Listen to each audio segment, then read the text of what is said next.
ശംശയ്ക്ക് സ്തുതിയായിരിക്കട്ടെ. മരിച്ചവർക്ക് വേണ്ടിയിട്ടുള്ള വിശുദ്ധ കുർബാന. ഈ ഒരു വിഷയം സംസാരിക്കുന്നതിന് മുൻപേ ഞാനൊരു കാര്യം പറയട്ടെ. വിശുദ്ധ കുർബാനയെക്കുറിച്ച് എനിക്ക് നല്ല ബോധ്യവും നല്ല വിശ്വാസവും ഇന്നും കത്തോലിക്ക സഭയിൽ ഞാൻ ആയിരിക്കുകയും ചെയ്യുന്നതിൻ്റെ ഏറ്റവും പ്രധാനപ്പെട്ട കാരണം വിശുദ്ധ കുർബാനയോടുള്ള എൻ്റെ ഭക്തിയും അറിവും അല്ലെങ്കിൽ അതിനെക്കുറിച്ചുള്ള തീഷ്ണതയുമാണ് ഞാൻ ഇന്നും ഈ സഭയിൽ പൂർണ്ണമായും നിലനിൽക്കുന്നതിൻ്റെ കാരണം. ഇത് ഞാനിപ്പോൾ പറഞ്ഞതിൻ്റെ കാരണം ഇനി ഞാൻ പറയാൻ പോകുന്ന കാര്യങ്ങളിൽ നിങ്ങളുടെ മനസ്സുകളെ പിശാച് ഒരുപക്ഷെ വഴിതെറ്റിക്കാൻ സാധ്യതയുണ്ട്. കാരണം വിശുദ്ധ കുർബാനയ്ക്കെതിരെ ഞാനൊരു വാക്കുപോലും പറയത്തില്ല. എന്നാൽ അങ്ങനെ പറഞ്ഞു എന്ന് തെറ്റിദ്ധരിപ്പിക്കുന്ന രീതിയിൽ നമ്മളെ വഴിതെറ്റിക്കുന്ന ഒരു സാത്താൻ നമ്മുടെ ഇടയിൽ ഉള്ളത് കൊണ്ടാണ് ഈ ഒരു ഡിസ്ക്ലൈമർ അല്ലെങ്കിൽ ഒരു മുന്നറിയിപ്പ് ആദ്യമേ നൽകിയിട്ട് ഞാൻ ബാക്കിയുള്ള കാര്യങ്ങളെക്കുറിച്ച് പറയുന്നത്. പ്രിയമുള്ളവരെ, വിശുദ്ധ കുർബാന എന്താണ്, അല്ലെങ്കിൽ എനിക്ക് അതിനെക്കുറിച്ചുള്ള ബോധ്യം എന്താണ് എന്നുള്ളതിനെക്കുറിച്ച് ഡീറ്റെയിൽ ആയി നമ്മൾ വീഡിയോ ചെയ്തിട്ടുണ്ട്. അത് ഒത്തിരി സമയമെടുക്കുന്ന ഏകദേശം 1 മണിക്കൂറുള്ള ഒരു വീഡിയോ ആണ്. അതിൻ്റെ ലിങ്ക് ഇതിൻ്റെ ഡിസ്ക്രിപ്ഷൻ ബോക്സിൽ നമ്മൾ കൊടുക്കാം. അതിനെക്കുറിച്ച് കേൾക്കാത്തവർ, അറിയാത്തവർ അതിനെക്കുറിച്ച് കൂടെ കേട്ട് മനസ്സിലാക്കിയിട്ട് വേണം ഈ ഒരു വീഡിയോ കാണുമ്പോൾ നിങ്ങൾക്ക് കൂടുതൽ ക്ലാരിറ്റി കിട്ടാൻ സാധ്യതയുണ്ട്. പ്രിയമുള്ളവരെ, വിശുദ്ധ കുർബാന മരിച്ചവർക്ക് വേണ്ടി ചൊല്ലണോ വേണ്ടയോ എന്നുള്ളതാണ് ഇന്ന് നമ്മൾ ചർച്ച ചെയ്യുന്ന പ്രധാനപ്പെട്ട വിഷയം. ഇത് ചർച്ച ചെയ്യുമ്പോൾ ആദ്യം നമ്മൾ തിരിച്ചറിയേണ്ടത് ആർക്കാണ് വിശുദ്ധ കുർബാന. ആർക്കാണ് വിശുദ്ധ കുർബാന എന്ന ചോദ്യത്തിന് ഉത്തരം നൽകുന്നത് വിശുദ്ധ കുർബാനയിൽ നമ്മളുടെ പ്രാർത്ഥന തന്നെയാണ്. ഒരു കത്തോലിക്കനെ സംബന്ധിച്ചിടത്തോളം കാത്തലിക് മാസിൻ്റെ അവസാനം നമ്മൾ പറയുന്ന ഒരു കാര്യമുണ്ട്. വിശുദ്ധ കുർബാന വിശുദ്ധ ജനത്തിനുള്ളതാകുന്നു. വ്യക്തമായിട്ട് പറയുകയാണ്, അത് ശുദ്ധീകരണ സ്ഥലത്തുള്ള ആത്മാക്കൾക്ക് വേണ്ടിയിട്ടല്ല, പാപികൾക്ക് വേണ്ടിയിട്ടല്ല, ആത്മശോധന ചെയ്യാത്തവർക്കല്ല, ശരീരശോധന ചെയ്യാത്തവർക്കല്ല, പാപമായി ജീവിക്കുന്ന അന്യരോ പരദേശികളോ ആയ ആൾക്കാർക്ക് വേണ്ടിയിട്ടല്ല വിശുദ്ധ കുർബാന. ആർക്ക് വേണ്ടിയിട്ടാണ് വിശുദ്ധ കുർബാന? വിശുദ്ധ കുർബാന വിശുദ്ധ ജനത്തിനുള്ളതാകുന്നു. ഓരോ വിശുദ്ധ കുർബാനയിലും നമ്മൾ ഏറ്റുപറയുന്ന ഒരു കാര്യമാണിത്. വിശുദ്ധ കുർബാന സ്വീകരിക്കുന്നതിന് മുമ്പ് വിശുദ്ധ കുർബാന വിശുദ്ധ ജനത്തിനുള്ളതാകുന്നു. നമ്മളറിയാം, തീർത്ഥാടന കേന്ദ്രങ്ങളിൽ അല്ലെങ്കിൽ നോർമലി അത്യാവശ്യം ആളുകൾ കൂടുന്ന പള്ളികളിൽ, സാധാരണ തിരുനാളുകളിലോ മറ്റ് ദിവസങ്ങളിലോ ഒക്കെ അച്ഛന്മാരിങ്ങനെ വിളിച്ചു പറയും, കുമ്പസാരിച്ച് പാപങ്ങൾ ദൈവസന്നിധിയിൽ ഏറ്റുപറഞ്ഞ് ആത്മശോധന ചെയ്ത് ഒരുക്കത്തോടുകൂടെ വന്നവർ മാത്രമേ വിശുദ്ധ കുർബാന സ്വീകരിക്കാൻ പാടുള്ളൂ എന്ന് വ്യക്തമായിട്ട് അവിടെ പറയും. അപ്പോൾ ഇങ്ങനെ പറയുമ്പോൾ ഈ വിശുദ്ധ കുർബാന വിശുദ്ധ ജനത്തിനും വിശുദ്ധർക്കും വേണ്ടിയിട്ടുള്ളതാണെന്ന് വ്യക്തമായി നമ്മൾ പ്രഖ്യാപിച്ചിരിക്കുക.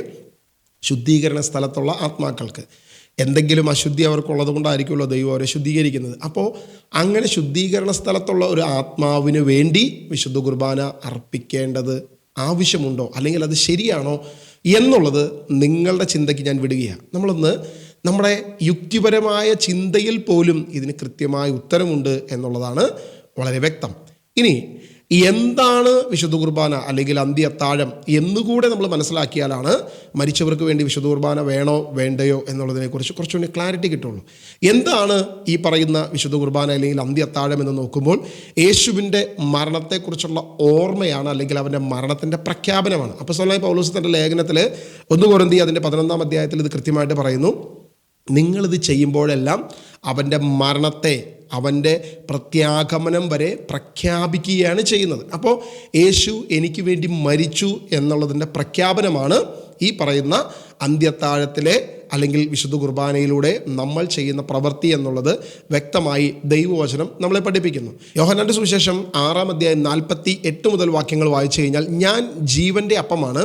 നിങ്ങളുടെ പിതാക്കന്മാർ മരുഭൂമിയിൽ വെച്ച് മന്ന ഭക്ഷിച്ചു, എങ്കിലും അവർ മരിച്ചു. ഇതാകട്ടെ മനുഷ്യൻ ഭക്ഷിക്കുന്നതിന് വേണ്ടി സ്വർഗത്തിൽ നിന്നിറങ്ങിയ അപ്പമാണ്. ഇത് ഭക്ഷിക്കുന്നവൻ മരിക്കുകയില്ല.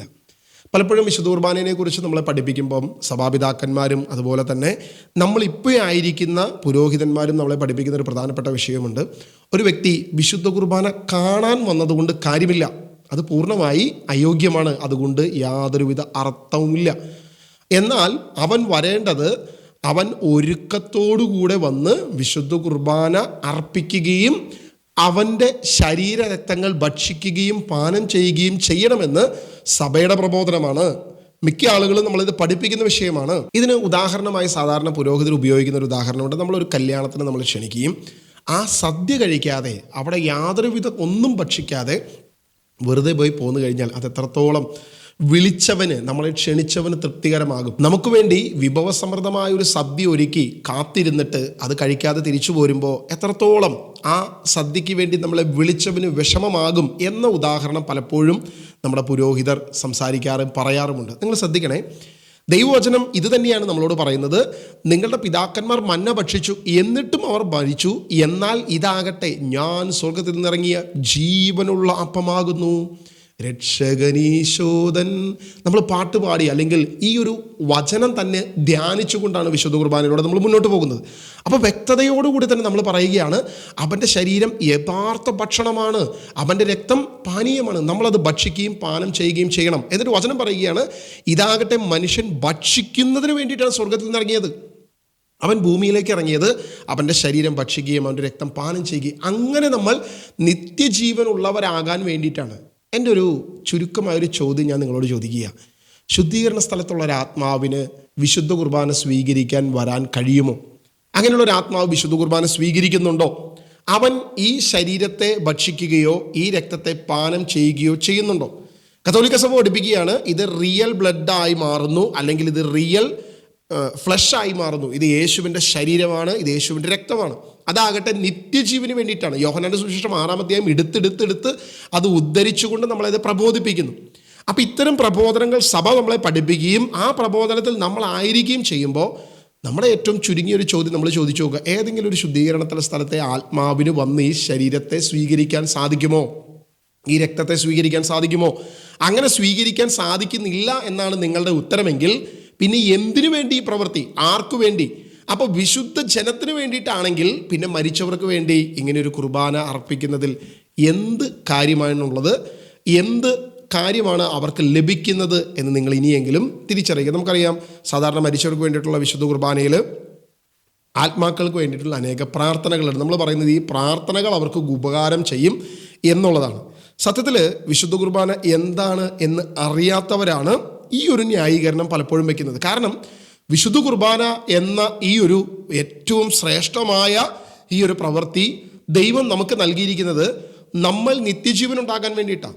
യെശയ്യാ പ്രവചനം അതിൻ്റെ 53-ാം അധ്യായം അതിൻ്റെ 10-ാം വാക്യം നമ്മളോട് പറയുന്നത് ഇങ്ങനെയാണ്, അവിടുന്നാണ് അവനെ ക്ലേശങ്ങൾക്ക് വിട്ടുകൊടുത്തത്, പാപപരിഹാര ബലിയായി തന്നെ അർപ്പിക്കുമ്പോൾ അവൻ തൻ്റെ സന്തതി പരമ്പരകളെ കാണുകയും ദീർഘായുസ് പ്രാപിക്കുകയും ചെയ്യും.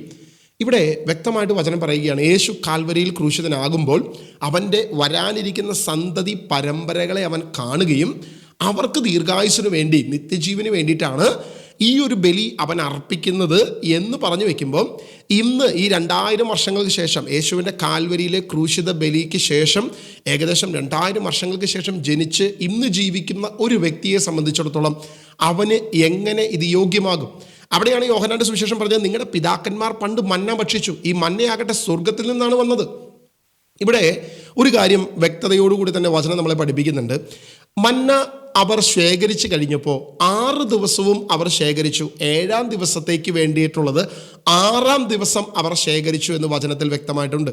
ഇനി ആദ്യത്തെ ദിവസം 2 ദിവസത്തേക്ക് ശേഖരിച്ചവർക്കാകട്ടെ അത് ഉപയോഗപ്രദമായില്ല, 2-ാം ദിവസത്തേക്കുള്ള മന്ന അത് ഉപയോഗശൂന്യമായി, അത് കേടുവന്നു എന്ന് പുറപ്പാട് പുസ്തകത്തിൽ നമ്മൾ കാണുന്നുണ്ട്.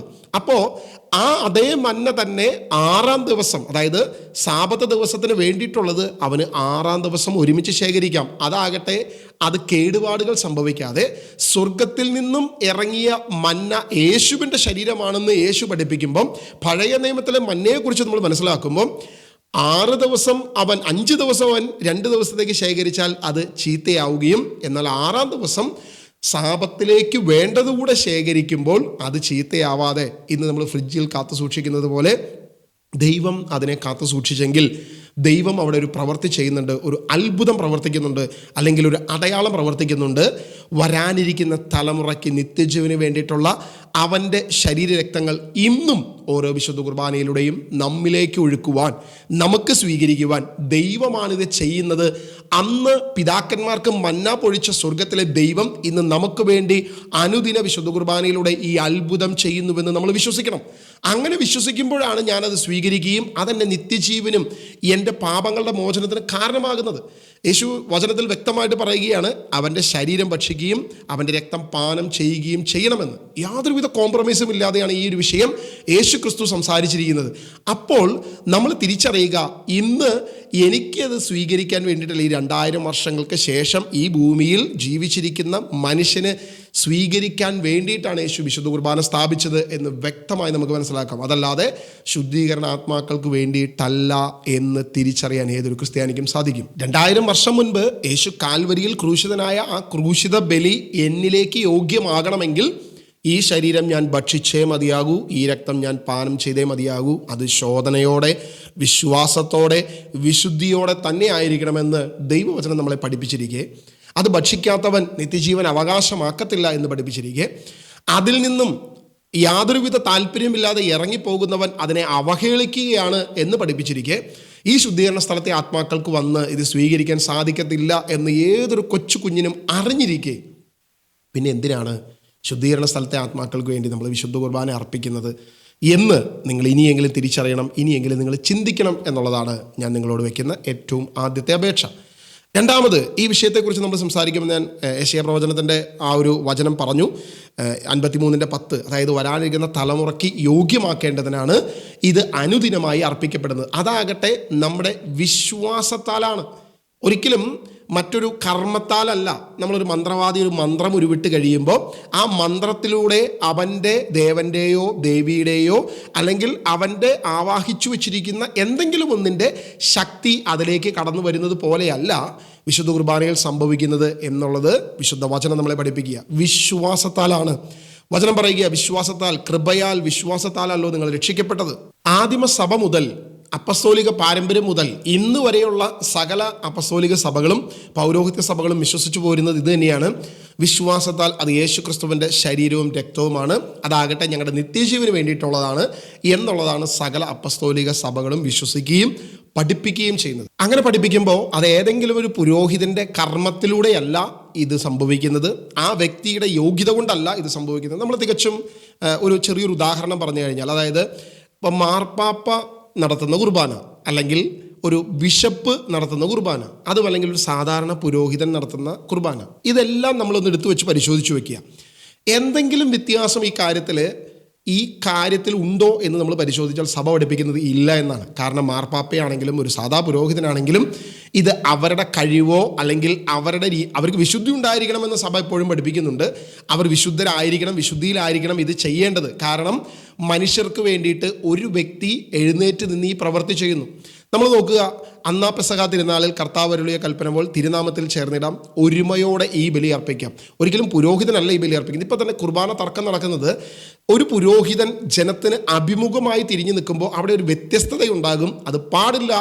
എല്ലാ പുരോഹിതരും അല്ലെങ്കിൽ ജനങ്ങളും, രാജകീയ പുരോഹിത ഗണമായ ദൈവത്തിൻ്റെ ജനത മുഴുവനും, അല്ലെങ്കിൽ ഈ പറയുന്ന ശുശ്രൂഷ പൗരോഹിത്യമുള്ള പുരോഹിതനും എല്ലാവരും അൾത്താരയിലേക്ക് തിരിഞ്ഞ് സാഷ്ടാംഗം ദൈവസന്നിധിയിൽ പ്രണമിച്ച് തുല്യരാണ് എന്ന ചിന്ത ഉണ്ടാകണം എന്നുള്ളതാണ് ഇന്നത്തെ കുർബാന തർക്കത്തിൻ്റെ ഏറ്റവും പ്രധാനപ്പെട്ട വിഷയം. അപ്പോൾ നമ്മൾ ചിന്തിച്ചു നോക്കുക, ഇങ്ങനെയൊക്കെയാണെങ്കിൽ ആ പുരോഹിതൻ 100 പേർക്ക് വേണ്ടി അല്ലെങ്കിൽ 1000 പേർക്ക് വേണ്ടി, എത്രയോ കുറച്ച് പേർക്ക് വേണ്ടി ഒരു വ്യക്തി എഴുന്നേറ്റ് നിന്ന് ശുശ്രൂഷ ചെയ്യുന്നു. നമുക്കറിയാം, നമ്മളെല്ലാവരും കൂടി ശുശ്രൂഷ ചെയ്യാൻ നിന്ന് കഴിഞ്ഞാൽ, എല്ലാവരും കൂടി ഈ ഒരു പ്രവൃത്തി ചെയ്യാൻ നിന്ന് കഴിഞ്ഞാൽ ഇതൊരിക്കലും നല്ല രീതിയിൽ മുന്നോട്ട് പോകാൻ സാധിക്കത്തില്ല. ഒരു വാഹനം, ഒരു കാറ്, ഒരു 5 പേര് കൂടി ഓടിച്ചു കഴിഞ്ഞാൽ എങ്ങനെയായിരിക്കും ഇത് സംഭവിക്കുക? ഇത് വലിയ അപകടത്തിൽ പോയിപ്പെടും. അപ്പം അങ്ങനെ വരാതിരിക്കാൻ ദൈവം താൻ ഒരു ശുശ്രൂഷകനെ ഏൽപ്പിക്കുകയും ആ ശുശ്രൂഷകൻ അല്ലാതെ അദ്ദേഹത്തിൻ്റെ പ്രവൃത്തിയോ അല്ലെങ്കിൽ അദ്ദേഹത്തിൻ്റെ പവറോ അദ്ദേഹത്തിൻ്റെ സ്ഥാനമോ എന്തെങ്കിലും വ്യത്യാസമുള്ളത് കൊണ്ടല്ല എന്ന് സഭ തന്നെ നമ്മളെ പഠിപ്പിക്കുന്നുണ്ട്. ഇനി നമ്മൾ തിരിച്ചറിയണേ, യേശു കാൽവരിയിൽ ക്രൂശിതനായ ആ ബലിയാണോ ഏറ്റവും ശ്രേഷ്ഠം, അതെയോ ഇന്ന് പുരോഹിതർ അർപ്പിക്കുന്ന ബലിയാണോ ശ്രേഷ്ഠം? നമ്മുടെ ചിന്തയ്ക്ക് വിടുകയാണ്. കാരണം ഇന്ന് പുരോഹിതൻ ഏതെങ്കിലും വ്യക്തി അർപ്പിക്കുന്ന ബലിയാണ് ശ്രേഷ്ഠമെങ്കിൽ നമുക്ക് ഒരു കാര്യം മനസ്സിലാക്കാം, ശുദ്ധീകരണ സ്ഥലത്തുള്ള ആത്മാക്കൾക്ക് വേണ്ടി ഈ ശ്രേഷ്ഠമായ പുരോഹിതൻ ഇങ്ങനെ അനുദിനം ബലികൾ അർപ്പിക്കണം. അപ്പോൾ നമ്മൾ ഹെബ്രായ ലേഖനത്തെ പൂർണ്ണമായി നമ്മൾ അവഗണിക്കുകയാണ് ചെയ്യുന്നത്. കാരണം ഹെബ്രായ ലേഖനം വ്യക്തമായിട്ട് നമ്മളോട് പറയുന്ന ഏറ്റവും പ്രധാനപ്പെട്ട വിഷയം, ഹെബ്രായ ലേഖനം 7-ാം അധ്യായം അതിൻ്റെ 24-ാം വാക്യം, യേശുവാകട്ടെ എന്നേക്കും നിലനിൽക്കുന്നത് കൊണ്ട് അവൻ്റെ പൗരോഹിത്യം കൈമാറ്റപ്പെടുന്നില്ല, തന്നിലൂടെ ദൈവത്തെ സമീപിക്കുന്നവരെ പൂർണ്ണമായി രക്ഷിക്കുവാൻ അവന് കഴിവുണ്ട്. അപ്പോൾ യേശുവിൻ്റെ ബലി ഏറ്റവും ശ്രേഷ്ഠമായിരിക്കും. ശുദ്ധീകരണ സ്ഥലത്ത് ഒരു ആത്മാവ്, ശുദ്ധീകരണ സ്ഥലം എന്നൊന്നും ഉണ്ടെങ്കിൽ, ആ ശുദ്ധീകരണ സ്ഥലത്ത് ഒരു ആത്മാവ് ഉണ്ടെങ്കിൽ ആ ആത്മാവിനെ ശുദ്ധീകരിക്കുവാൻ യേശുവിന് കഴിയുമെന്ന് വ്യക്തമായി വചനം പറയുക. കാരണം എന്താണ്? യേശുവാകട്ടെ എന്നേക്കും നിലനിൽക്കുന്നതുകൊണ്ട് അവൻ്റെ പൗരോഹിത്യം കൈമാറ്റപ്പെടുന്നില്ല. തന്നിലൂടെ ദൈവത്തെ സമീപിക്കുന്നവരെ പൂർണ്ണമായി രക്ഷിക്കാൻ അവന് കഴിവുണ്ട്. അത് യോഗ്യമാണ്. അതായത് ശുദ്ധീകരണ സ്ഥലത്തെ ആത്മാവിന് വന്ന് ഈ ശരീരമോ രക്തമോ ഭക്ഷിക്കാൻ കഴിയാതിരിക്കെ ആ ബലി അവന് യോഗ്യമാണ്. അവന് സാധിക്കും രക്ഷ പ്രാപിക്കാൻ, രക്ഷപ്പെടുത്താൻ ദൈവത്തിന് സാധിക്കുമെന്ന് വചനം വ്യക്തമായിട്ട് പറയുക. അല്ലെങ്കിൽ നമ്മൾ ഇങ്ങനെ പറയണം, ഇവിടെ അർപ്പിക്കുന്ന പുരോഹിതര ബലിയാണ് കുറച്ചുകൂടി ശ്രേഷ്ഠം, അല്ലെങ്കിൽ മാർപ്പാപ്പ അർപ്പിക്കുന്ന ബലിയാണ് ശ്രേഷ്ഠം. യേശു അർപ്പിച്ചത് അത്ര പോരാ. യേശു ക്രിസ്തു കാൽവരിയിൽ അർപ്പിച്ച ബലി അത്ര പോരാ. ഇന്ന് പുരോഹിതർ അർപ്പിക്കുന്ന ബലി അതിനേക്കാൾ ശ്രേഷ്ഠമാണ്. അതുകൊണ്ടാണ് ഞങ്ങൾ ശുദ്ധീകരണ സ്ഥലത്തെ ആത്മാക്കൾക്ക് വേണ്ടി ബലി അർപ്പിക്കപ്പെടുന്നത് എന്ന് നമ്മൾ പറയണം. അപ്പോഴും മറ്റൊരു പ്രശ്നം നമ്മുടെ മുമ്പിൽ കടന്നു വരിക. കാരണം ഹെബ്രായ ലേഖനം 9-ാം അധ്യായം 24 മുതൽ വാക്യങ്ങൾ നമ്മളോട് പറയുന്നു, മനുഷ്യനിർമ്മിതവും സാക്ഷാൽ ഉള്ളവയുടെ പ്രതിരൂപവുമായ വിശുദ്ധ സ്ഥലത്തേക്കല്ല, നമുക്ക് വേണ്ടി ദൈവസന്നിധിയിലേക്ക് നിൽക്കുവാൻ സ്വർഗത്തിലേക്ക് തന്നെയാണ് യേശു പ്രവേശിച്ചത്. അത് പ്രധാന പുരോഹിതൻ തൻ്റേതല്ലാത്ത രക്തം കൊണ്ട് വിശുദ്ധ സ്ഥലത്തേക്ക് ആണ്ടുതോറും പ്രവേശിക്കുന്ന പോലെ പല പ്രാവശ്യം തന്നെ സമർപ്പിക്കാനായിരുന്നില്ല. ആയിരുന്നുവെങ്കിൽ രോഗാരംഭം മുതൽ പല പ്രാവശ്യം അവൻ പീഡകൾ സഹിക്കേണ്ടി വരും ായിരുന്നു.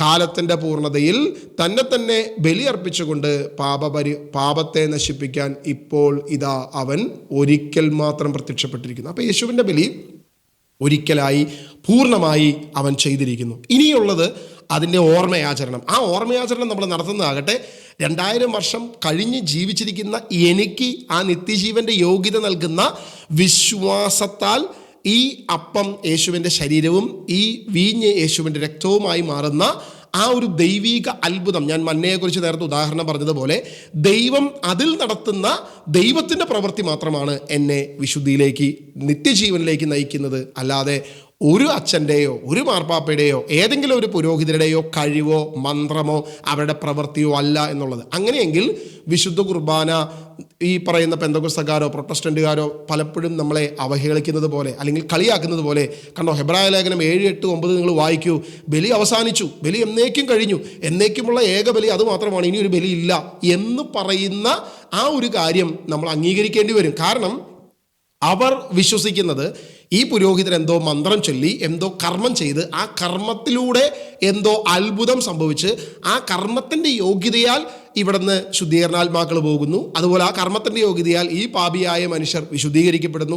ആ കർമ്മത്തിൻ്റെ യോഗ്യതയാൽ ഇവിടെയുള്ള ഏതെങ്കിലുമൊക്കെ വ്യക്തികൾക്ക് നിത്യജീവൻ. ഇങ്ങനെയാണ് അവർ വിശ്വസിച്ചിരിക്കുന്നത്. ഒരിക്കലും കത്തോലിക്ക സഭ പഠിപ്പിക്കുന്നതോ വിശുദ്ധ കുർബാനയെക്കുറിച്ച് ദൈവവചനത്തിൻ്റെ പ്രബോധനമോ ഇതൊന്നുമല്ല.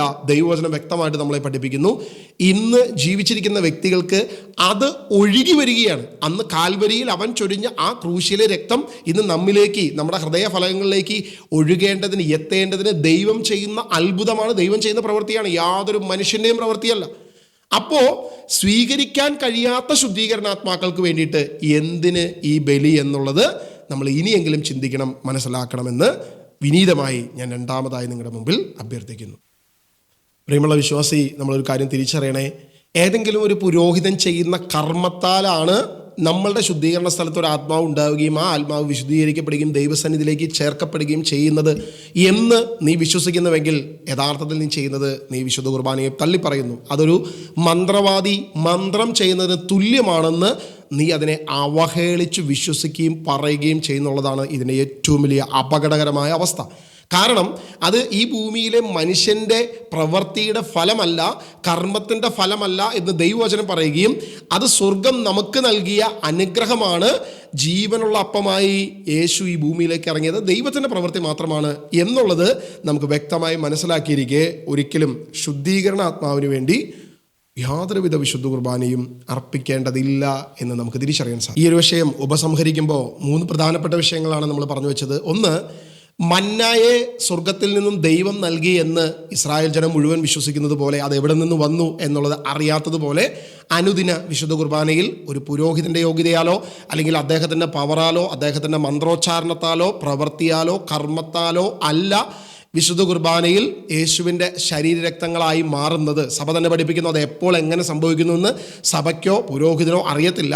പരിശുദ്ധാത്മാവ് എഴുന്നള്ളി വരികയും ദൈവം പ്രവർത്തിക്കുകയും കൃപയാൽ വിശ്വാസത്താൽ സംഭവിക്കുകയും ചെയ്യുന്നു എന്നുള്ളതാണ് സഭ പഠിപ്പിക്കുന്നത്. അതുകൊണ്ട് തന്നെ ഇത് യാതൊരുവിധ വ്യക്തിയുടെ പ്രവർത്തനവും അല്ല എന്ന് നമ്മൾ മനസ്സിലാക്കിയിരിക്കെ അത് സ്വീകരിക്കാൻ ഒരു ശുദ്ധീകരണാത്മാവും ഈ ഭൂമിയിലേക്ക് ഫിസിക്കലി വരാൻ സാധിക്കാതിരിക്കെ അതിൻ്റെ ആവശ്യമില്ല എന്നുള്ളത് നമ്മൾ തിരിച്ചറിയുകയും അങ്ങനെ ശുദ്ധീകരണാത്മാവിന് വേണ്ടി നമ്മൾ ഈ ഒരു കർമ്മം ചെയ്യുമ്പോൾ നമ്മൾ തന്നെ പറയാതെ പറയുന്നത് ഇതൊരു മന്ത്രോച്ചാരണത്തിലൂടെ സംഭവിക്കുന്ന അല്ലെങ്കിൽ മന്ത്രവാദിക്ക് തുല്യമായൊരു പ്രവൃത്തിയാണ് പുരോഹിതൻ ചെയ്യുന്നത് എന്ന അവഹേളന രീതിയാണ് നമ്മൾ ലോകത്തിൻ്റെ മുൻപിൽ വെളിപ്പെടുത്തുന്ന ഒരു തിന്മ എന്ന് നമ്മൾ തിരിച്ചറിയണമെന്ന് ഇനിയെങ്കിലും വിശ്വാസികൾ മനസ്സിലാക്കണം. രണ്ടാമത്തെ വിഷയം, ഇനി ഒരിക്കലും ഒരു ബലിയില്ല എന്ന് പ്രൊട്ടസ്റ്റന്റ് പെന്തക്കോസ്ത് വിശ്വാസികൾ പ്രബോധിക്കുന്നത് പോലെ യേശുക്രിസ്തുവിൻ്റെ കാൽവരിയിലെ ക്രൂശിൻ്റെ യോഗ്യതയാലാണ് നമ്മൾ ഇന്നും വിശുദ്ധ കുർബാന, അത് ഓർമ്മയാചരണം, അതാകട്ടെ യേശുവിൻ്റെ ശരീരരക്തമായി മാറുന്നത് ഒരുവൻ്റെയും ഒരു വ്യക്തിയുടെയും പ്രവൃത്തിയോ മന്ത്രമോ അല്ല എന്ന് നമ്മൾ തിരിച്ചറിയുകയും അത് തന്നെ സഭ പഠിപ്പിക്കുകയും ചെയ്യുമ്പോൾ നമ്മൾ വഴിവിട്ടു പോകുന്നത് അവരുടെ പ്രബോധനത്തിന് നമ്മൾ പോലും സമ്മതിച്ചു കൊടുക്കുന്ന, അല്ലെങ്കിൽ അവരുടെ തെറ്റായ അവരുടെ ചിന്തയ്ക്ക് നമ്മൾ പോലും സമ്മതിച്ചു കൊടുക്കേണ്ടി വരുന്ന ഒരു വലിയ അന്യായമാണ് ഇതിൻ്റെ പിന്നിൽ പ്രവർത്തിക്കുന്നത് എന്നുകൂടെ നമ്മൾ തിരിച്ചറിയണം. നമ്മൾ മനസ്സിലാക്കുക, ഒരു ശുദ്ധീകരണാത്മാവിനും ഈ ഭൂമിയിൽ കടന്നു വന്ന് ഒരു ശരീരവും രക്തവും ഭക്ഷിക്കാൻ സാധിക്കുന്നില്ലെങ്കിൽ പിന്നെ വിശുദ്ധ കുർബാന ഏറ്റവും യോഗ്യമായത് കാൽവരിയിൽ യേശുവിൻ്റെ ക്രൂശാണ്. ശുദ്ധീകരണാത്മാവിന് അതേ യോഗ്യത എപ്പോഴുമുണ്ട്. ഒരു വിശ്വാസിയാണ് ശുദ്ധീകരണാത്മാവിൽ കിടക്കുന്നതെങ്കിൽ, അല്ലെങ്കിൽ ക്രിസ്തുവിൽ ഏറ്റുപറഞ്ഞ വിശ്വാസിയാണ് ശുദ്ധീകരണ സ്ഥലത്ത് കിടക്കുന്നതെങ്കിൽ അവന് യോഗ്യം യേശു കാൽവരിയിൽ ചെയ്ത അതേ ബലി തന്നെയാണ്. അല്ലാതെ ഭൂമിയിൽ യാതൊരുവിധ ബലിയും ഇനി അതിനുവേണ്ടി അവശേഷിക്കുന്നില്ല എന്ന് വ്യക്തതയോടെ ഒരു വ്യക്തിക്ക് മനസ്സിലാക്കാൻ സാധിക്കും. പ്രിയമുള്ളവരെ, ഇത് തികച്ചും വൈകാരികമായൊരു വിഷയമായതുകൊണ്ട് നിങ്ങൾ തീർച്ചയായും ഇതിനെ മനസ്സിലാക്കണമെന്ന് ഞാൻ ആഗ്രഹിക്കുന്നു. ഒരുപക്ഷെ എല്ലാവർക്കും ഇത് മനസ്സിലാക്കാൻ പറ്റത്തില്ല. മാത്രമല്ല, ഇന്ന് ഞാൻ സംസാരിച്ച വിഷയം എല്ലാവർക്കും ഒരുപോലെ പൊള്ളുന്നൊരു വിഷയമാണ്. പ്രത്യേകിച്ച് പ്രൊട്ടസ്റ്റന്റ് പെന്തക്കോസ്ത് വിശ്വാസികളെ സംബന്ധിച്ചിടത്തോളം ഇത് അംഗീകരിക്കാൻ സാധിക്കാത്തൊരു വിഷയമാണ്. അവർക്ക് ഇതിൻ്റെ ദൈവിക രഹസ്യങ്ങളെക്കുറിച്ച് ബോധ്യമില്ലാത്ത വിഷയമാണ്. അതുകൊണ്ട് കമൻറ്റ് ബോക്സിൽ നമുക്കുള്ള ചീത്തവിളികളായിരിക്കും അല്ലെങ്കിൽ വെല്ലുവിളികളായിരിക്കും വരാൻ സാധ്യതയുള്ളത് എനിക്കറിയാം. അതിനേക്കാൾ കൂടുതലായിട്ട് അന്ധമായി ഇതിലൊക്കെ തെറ്റിദ്ധാരണകളിലൂടെ എന്താണ് സത്യമെന്ന് അറിയാതെ വെള്ളക്കുപ്പായക്കാർ പറയുന്ന തെറ്റായ ബോധ്യങ്ങളിൽ വിശ്വസിച്ച് അന്ധമായി നമ്മുടെ വിശ്വാസത്തെ എടുത്തു വയ്ക്കുന്ന കത്തോലിക്കരായ നമ്മളും ഇതിൻ്റെ അന്ധതയിലാണ് എന്നുള്ളത് കൊണ്ട് അവർക്കും ഇത് സ്വീകരിക്കാൻ സാധിക്കത്തില്ല പെട്ടെന്ന് എന്നെനിക്ക് നല്ലതായിട്ട് അറിയാം. ഞാൻ ഈ പറയുന്ന വിഷയം കഴിഞ്ഞ 2000 വർഷമായി അല്ലെങ്കിൽ കഴിഞ്ഞ കാലങ്ങളായി നമ്മുടെ മജ്ജയിൽ കയറിയിരിക്കുന്ന ചില തെറ്റായ ബോധ്യങ്ങളിൽ നിന്ന് എതിരാണ് ഇത് പറയുന്നത് എന്നുള്ളത് കൊണ്ട് പെട്ടെന്ന് ഇത് സ്വീകരിക്കാൻ സാധിക്കത്തില്ല. അതുകൊണ്ട് ദൈവം കൃപ നൽകട്ടെ. ഈ സത്യത്തിൻ്റെ ബോധ്യം നമുക്ക് തിരിച്ചറിയുവാൻ ദൈവം കൃപ അല്ലാതെ ഒരുവനും അത് തിരിച്ചറിയാൻ സാധിക്കത്തില്ല. ആ കൃപ ദൈവം നമുക്ക് നൽകട്ടെ എന്ന് പ്രാർത്ഥിക്കുന്നു. ആത്മാവിലും സത്യത്തിലും ദൈവത്തെ ആരാധിച്ച് ജീവിച്ചിരിക്കെ യേശുവിനെ കർത്താവായി ഏറ്റുപറഞ്ഞ് വിശ്വാസം സ്വീകരിച്ച് ദൈവവചനത്തിൻ്റെ ബോധ്യത്തിലൂടെ മുന്നോട്ട് പോയി മരണപ്പെടുന്നവന് നിത്യജീവൻ എന്ന ദൈവത്തിൻ്റെ വാഗ്ദാനം പ്രാപിക്കാൻ ദൈവം ഒരുക്കട്ടെ. ഈ ജീവിതത്തിലായിരിക്കുമ്പോൾ ഒരുവൻ അനുതപിച്ച് മാനസാന്തരപ്പെട്ട് ക്രിസ്തുവിൽ വിശ്വസിക്കാൻ പറഞ്ഞുകൊണ്ട് നിർത്തുന്നു. God bless you all.